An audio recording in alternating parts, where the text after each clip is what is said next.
മറ്റേ നമ്മുടെ റാണി ലക്ഷ്മിബായി തള്ളച്ചിക്ക് പത്മശ്രീ കൊടുത്തല്ലോ എന്തിനാണ് ഇത്ര പുച്ഛം എന്നാണ് മറ്റേ ആറ്റുകാൽ പൊങ്കാലയുടെ സമയത്ത് എന്താണെന്ന് തോന്നുന്നു മറ്റേ രഥത്തിൽ കയറി രാജാവിനെ പോലെ എഴുന്നള്ളിന് ആൾക്കാർക്ക് എന്തിനാണ് ഇത്ര കളിയാക്കൽ എന്നൊക്കെയാണ് പെരന്തോരത്തെ തമ്പുരാൻ എന്ന് പറയുന്ന ഒരു ഊളയ്ക്ക് ചോദിക്കാനുള്ളത് ഞാട്ടുകാരോടെ അതായത് അടിമത്തണ്ടികൾ അനുകൂലിച്ച് പറയുന്നു, സാമാന്യ ബോധമുള്ള വിവരമുള്ള ആൾക്കാർ പ്രതികൂലിച്ച് പറയുന്നു.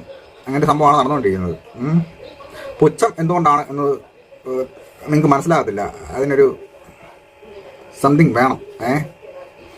കേരള സർക്കാർ എന്തുകൊണ്ടാണ് അവരെ ഇവിടുന്ന് റെക്കമെൻഡ് ചെയ്തത് എന്നുള്ള കാര്യവും ഇവിടുത്തെ ആൾക്കാർക്ക് മനസ്സിലായിട്ടില്ല.